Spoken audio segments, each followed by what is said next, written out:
The year is 689 AD. Bulgaria has grown strong, but the Byzantine Empire is not ready to accept its presence. Emperor Justinian II launches a devastating raid into Bulgarian lands, capturing thousands. But this is not just any attack. These prisoners will soon be forced into a new war far from home. How did it happen? And what was Bulgaria's response? If you love Bulgarian history, make sure to like, subscribe, and share your thoughts in the comments. By 689 AD, Justinian II had a vision. He wanted to reclaim the Balkans for the Byzantine Empire. Knowing he couldn't afford a full-scale war, he resorted to a brutal strategy, a surprise raid into Bulgaria to weaken Asparuh's forces and take hostages for future wars. That same year, Byzantine forces launched a sudden and devastating raid deep into Bulgarian-held territories. Villages burned, warriors were cut down, and thousands of Bulgars, men, women, and children, were taken as prisoners. Asparuh's army was too far to respond in time. These prisoners were not ordinary captives. Instead of being sold into slavery, they were taken deep into Byzantine lands and later forced to fight for their new masters.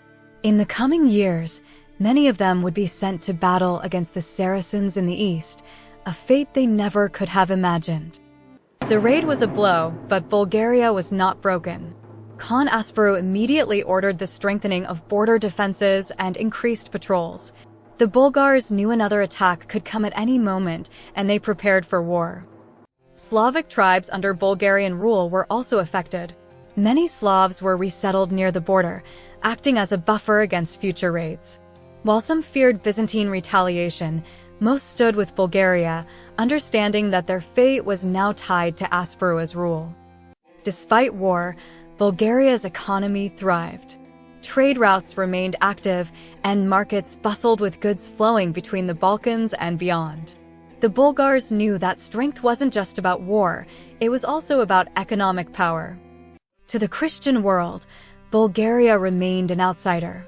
Byzantines and Franks looked down on the Bulgars for their Tangrist beliefs, considering them barbarians. Yet, within Bulgaria, spiritual leaders guided both the Khan and the people, shaping laws and military decisions alike.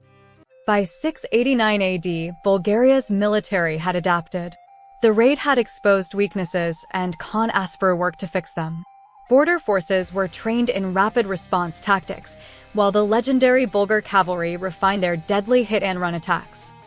Diplomacy remained an option, but trust was shattered. Bulgaria knew the Byzantines would not stop until they reclaimed the Balkans. Meanwhile, the Byzantines had gained thousands of unwilling warriors for their eastern campaigns. The balance of power was shifting. As 689 AD came to an end, Bulgaria stood wounded but not defeated. The Byzantines had struck, but Asparuh was already preparing for the next confrontation. What do you think? Could Bulgaria have retaliated sooner, or was this just a temporary setback? Share your thoughts in the comments. And if you love Bulgarian history, don't forget to like, subscribe, and join us for the next chapter of this epic journey.